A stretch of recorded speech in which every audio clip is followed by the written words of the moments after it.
All right, it's time for this week's Shot Clock. We're back in harness, back in situ, back in studio, and Kieran is back in Kerry to try and take us on. We're going to preview the big game of the weekend with Kieran in just a couple of minutes' time. The rules are fairly simple. We set that clock going. We've got 2 minutes to talk about these various topics, and at the end of it, you guys get to make your own mind up about who's winning. Kieran, how you doing? I'm good, man. I missed you. I am, me too. It's good, isn't it? Yeah, okay. That's good. Once it's mutual, I don't mind. Let's start with longevity. The career of Gaelic Games managers we've already seen. I think it's 9 Gaelic football teams. John Myler goes yesterday. Longevity is something that most counties don't really want. They want to be able to change things around. A new county board comes in, a new chairman comes in. Somebody wants to be the big dog, but we've seen success that Brian Cody has had. I mean, it's now Alex Ferguson levels. It's one of the great careers in world sport. Mickey Hart also has a team back in an All-Ireland semi-final. So what's your take on this? Should every county be striving for longevity, and what are the benefits of it? Yeah, look, the benefits are what you see with exactly what with Kilkenny are doing and Tyrone are doing. That's the benefits. It's always knowing that you have a man at the helm that knows what he's doing and that's strong in his thought process and creates good ethos within his team. And what you see with the other thing is a lot of chopping and change and different, as you said, different chairmen coming in kind of wanting to put their own stamp on things. But, you know, it was interesting. We were talking to Pat Shea last night below off the ball roadshow with Super Value below in Killarney. And, you know, he was saying after his 2 years, like he was ready to get out of the bubble, that the media and the all that comes with being a manager of a county like Kerry was a lot to take on in his private life. And the 2 years he felt like he'd done his bit, he'd brought the team on a bit, and he was able to hand over the keys. So, but there is a lot of county boards there that are getting rid of managers and I'd say applying pressure. And you're right, we kind of stuck up hoping John Myler would stay on, and obviously he stepped down. But I just think if once the players had buy-in towards the managers there, and that the managers are at a level of competency and they know what they're doing, and you saw them players for Brian Cody, like he's there 21 years. He hasn't won an All-Ireland in 4 or 5 years, and they've never, I'd say there's bits and pieces of doubt within his own county from rival clubs, etc. But the general Kilkenny public have nothing but love and admiration, a la Alex Ferguson had at Man United. But yeah, just to stick with managers a bit longer, I think it's something we really need to look at. It's just becoming a kind of a hire and fire module at the moment, and I don't think it's doing any good for counties. So I think if counties can really concentrate and get somebody that wants to stay at the role and that they really trust and that's good at the role, and try and get them in there. Yeah, if you look at what Dublin are doing, they're able to year on year keep their backroom team largely intact. Occasionally there are some changes, but what it means is that they can layer on the work that was done previously and get better year after year after year, whereas all of their local competing counties, particularly in Leinster, change after 2 or 3 years, change, and there's never any signs of progression. It's it's a huge difference in styles too, you know what I mean? Whereas Dublin have been, as you say, layering on the additions all the time, but like a lot of guys are used to playing one way, and then a manager comes in and wants to change it all around, and players have to learn a new system. They have to learn to what he likes, and that's tough on players as well. You adapt and you do it, of course, but I think if there's a good guy there, I think County Board should be trying to hold him until that guy doesn't want to do it anymore. And I know I'm well aware that Mickey would have get a lot of stick at times in Tyrone, but look at the rebuilding process he had since he had that great team of the noughties and that he had all the success. He's been back in semi-finals and finals the last few years, knocking on the door against the very best teams. And I know he hasn't taken a big scalp, a huge scalp, as in winning that All-Ireland or beating one of the top 2 or 3 teams. But, I have a feeling that could be coming this year for Tyrone. Okay, we'll see what the story is there. We want to talk about referees and linesmen and umpire watch. And I know you're reluctant to compare GAA to AFL all the time, but they've got things right in the AFL, and it's not a million miles away from the sport that we have, so maybe we should just look and go, that's a good idea. Yeah, it's an interesting one. My overall point is I just don't think that we're looking after or helping our officials enough. I think it's all falls in the guy in the middle. I think in Australia or in a lot of sports, it'd be the officiating team that be introduced a lot of the time. The officiating team tonight are 4 or 5 guys that they name out. And I think that's the way we need to go in the GAA in my eyes. I think we need 4 guys. I think we need 1 behind each goal. maybe an up-and-coming referee that's, you know, around county boards, that's trying to get up the ladder onto the referee system, put him in behind the goals, give him his duties. Your duty is to watch any pulling and dragging the inside line. Your duty is to be at the right angle when a shot goes up. Your duty is to be, you know, direct with your thoughts on if it's a point or not. And if you obviously have Hawkeye, you use that. And then a referee in both halves, and take away the linesman. I think the referees can see or make an educated feel, or because a lot of what linesmen do is guesses when two guys come near a sideline ball and it goes out of play. They kind of, you know, it happens so quick that they just often they go with whatever feeling they have at the time. Whereas I think a referee can do that if you have one in each half. Certainly in hurling, it's mad that one fella is supposed to go around the place, but there's no, all umpires, you know, they're all the ref's friends, Ger, and I don't think you can challenge your friend in a scenario when he's after bringing you up to Croke Park for the day, you know, and I don't even think, you know, the differences are staggering between, you know, how the Aussie rules look after their officials and how we do. The payment has to go up, and I don't think any of the players that have issues with semi-professional referees or professional referees, but we have to do something. We've been a small example of the Limerick and Kilkenny game the last day. It's players are putting too much into it, Ger. It's, you know, them Limerick lads have trained probably 120 times this year. They've, you know, really gone hard to come back and do the two in a row to, you know, assert their own dominance themselves. You know, and an umpire has missed, two umpires and a linesman and a referee have missed the deflected sideline ball. One, that the player was too close on. Two, that it was deflected. It should have been a 65. Three, if they get that 65, they probably score 65s 8 or 9 times out of 10. Probably takes it extra time, and you'd imagine that maybe Limerick could have tried to turn it around and go on and win the game. Now they're out. And how much can we really give out or question that umpire? You know, I had a chat with a referee yesterday. The linesmen and umpires are entitled to nothing for inter-county games. No expenses, no mileage. You know, if the game is 3 hours away, they get to be put up in an overnight stay. They get a jacket twice a year, a shirt and tie every year. Sometimes they don't get money. Refs are getting more money for ref and club games than inter-county games. And the scrutiny now that comes on social media, on their private lives, on their families' lives, of a referee who makes a mistake in a big game, you know, what they're getting isn't enough for that. So I think we need to really look at, you know, having a system there where there's certain levels of officiating. If you're in the top level, you're one of the two referees. If you're in the next level below, I think the Aussie rules pay their umpires behind the goal $60,000 a year, and refs can earn up to $150,000 for the real top bracket guys. So, you know, that's Aussie dollars, so whatever that is in euros. But, you know, are referees going to make mistakes if they're paid more? Of course they are. But I think to give them the best chance possible, we have to try and do more. It's not good enough at the moment that fellas are out training morning, noon and night. And I heard the new head guy, I think Donald Smith, of the referees, saying that referees are training as hard as players. That's a load of rubbish anyway. Referees do train, and they train hard, but there's no way they're training at the level of inter-county players. It's impossible with a lot of their age profile. So they are training, they are putting in the effort, but, you know, they're one guy out there and they're not getting enough help because all their buddies are around behind the two goals. And but even the linesmen, even the linesmen aren't doing enough. Like even the current situation, if you were just to empower the linesman to be able to put the flag up and say that guy just punched that other guy and needs to get sent off, that would improve things. At that point, suddenly everybody, the pulling and dragging stops. Like even a minor tweak would help, but we probably need a major tweak. Is really the truth about it. Yeah, probably, like, I know we're probably a bit, you know, drastic here but like I really do think it needs a real serious look at. And, you know, that umpire, whether he got his €50 or he got his free meal or whatever he got for that game the last day, you know, like the pressure that's on these guys making these decisions, and, you know, and the grief they're going to get after it, and they're getting nothing for it. It just doesn't make sense. I get the whole volunteerism, but this is people putting their neck on the line. That was fine 20 years ago when there was one radio and 2 newspapers covering every game. Now they're under massive scrutiny, the man in the middle, and I just think they need more support. They need to look at their own structures to kind of say, how do we have enough support for these guys that we can do as good a job as possible?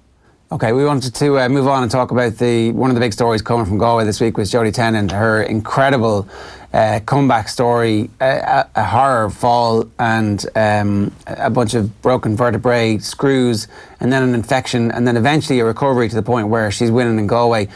Jockeys really are the toughest bastards of any of the sports people in any of the sports that we cover. They are by a country mile. Their toughness is on another level, and that's toughness and breaking bones and falling off horses. But the discipline to be a jockey, what you have to eat, what you have to go through to get up on a horse every day. Of course, we see the big, lovely race meetings, but there's a lot of race meetings less glamorous at cold time of the year.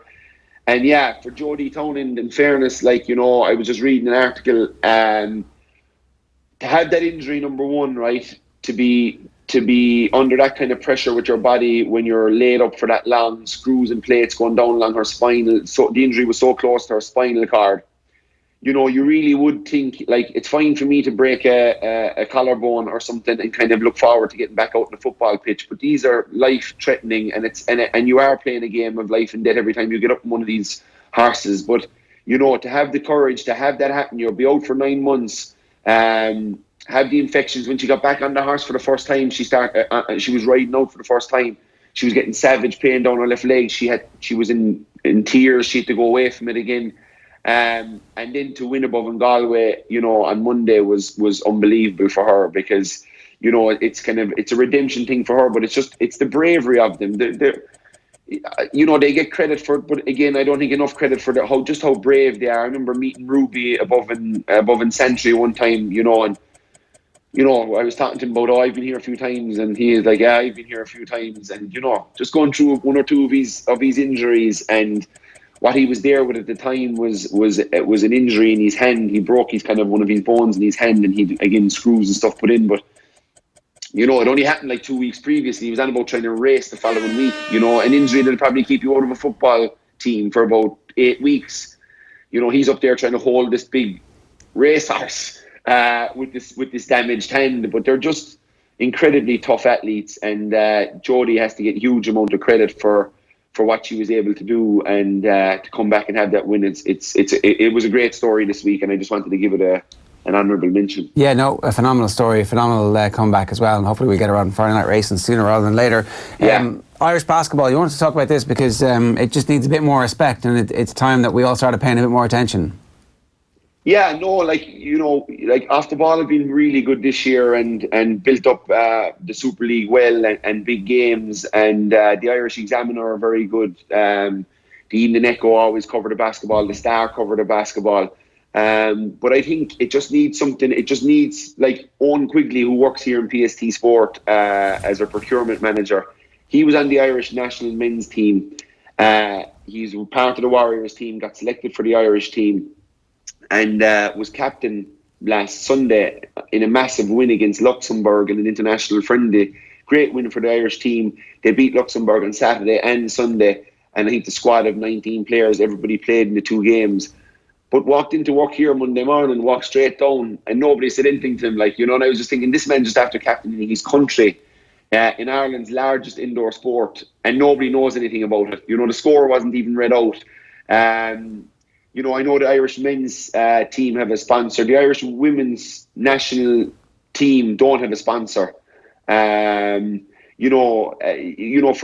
us as clubs to go out and get sponsors in Ireland, and to not have scores read out in every on every radio station, every TV, or every newspaper, to do a small bit on the weekend's basketball action in the country.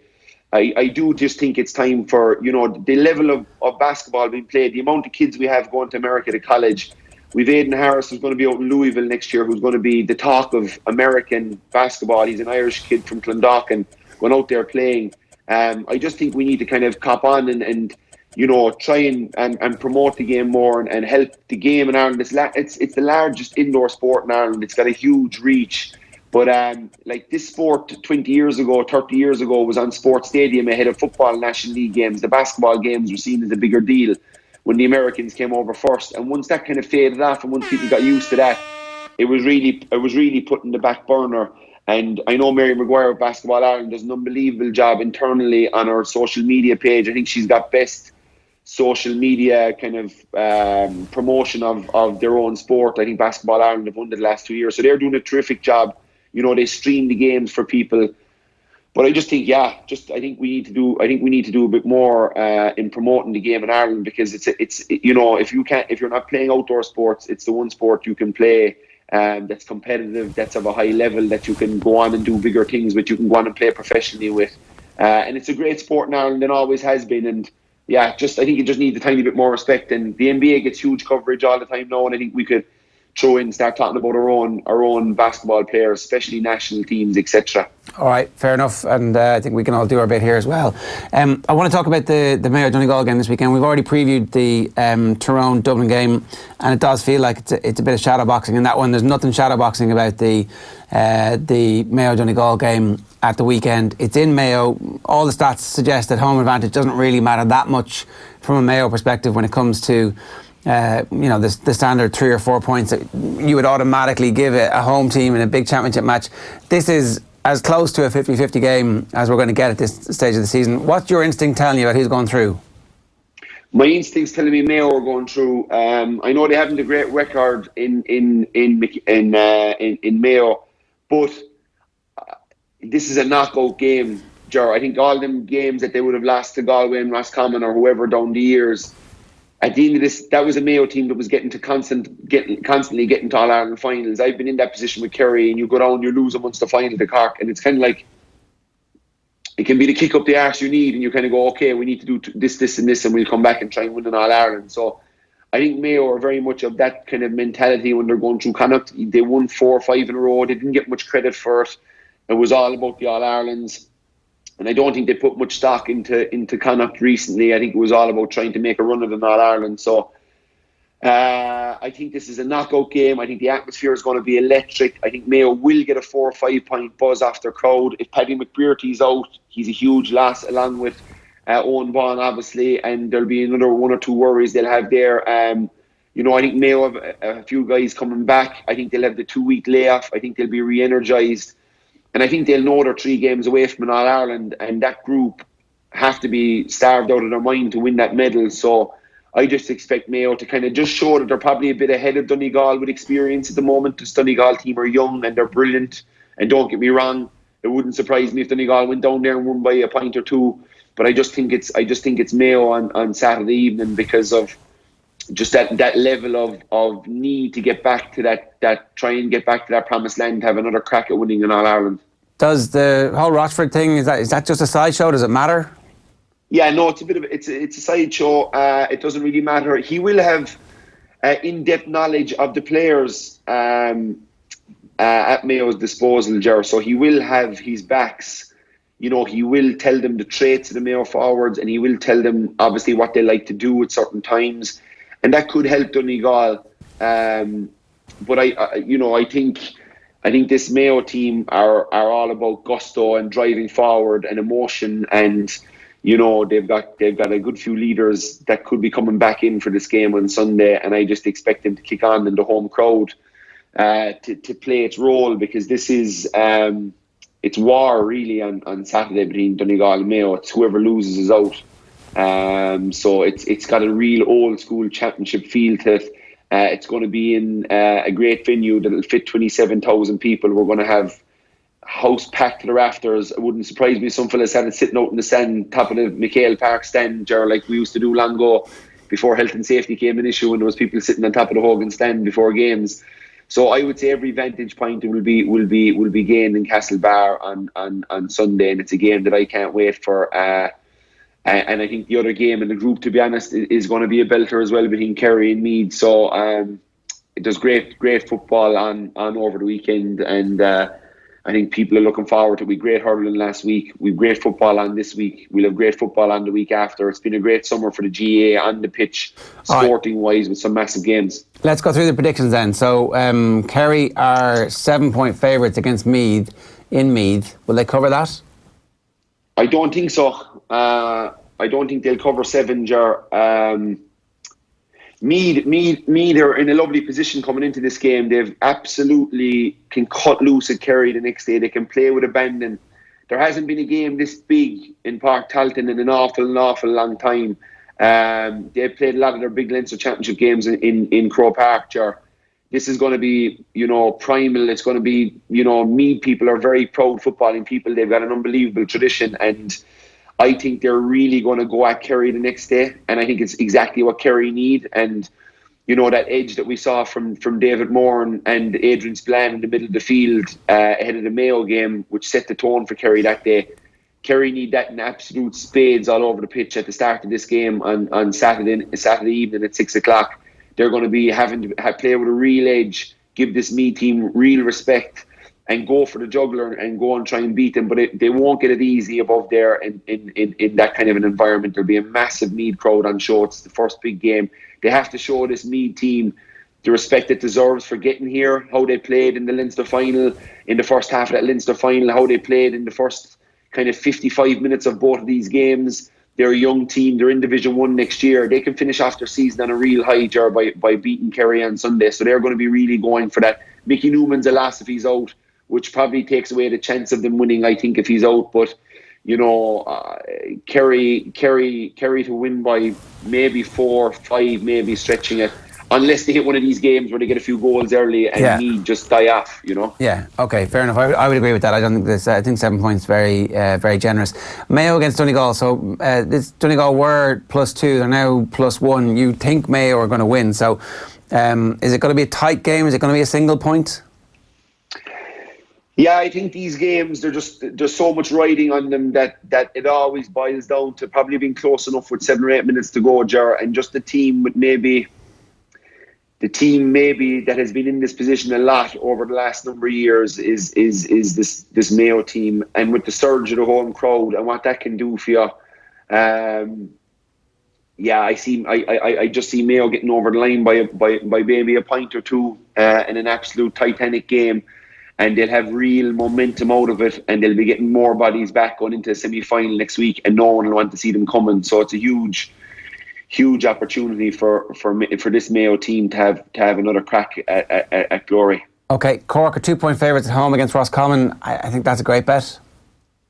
Yeah, I do. I think it's, and this game again has been kind of overlooked, but I think it's a great game for both sides. They've both had a very, promising year. Roscommon had a brilliant year, and it should be, it should not be forgotten that they went and beat Galway in Salt Hill, and they went and beat Mayo and Castlebar. Like, that is some going for Anthony Cunningham and this Roscommon team, and they have their Connacht Championship, which is a huge win.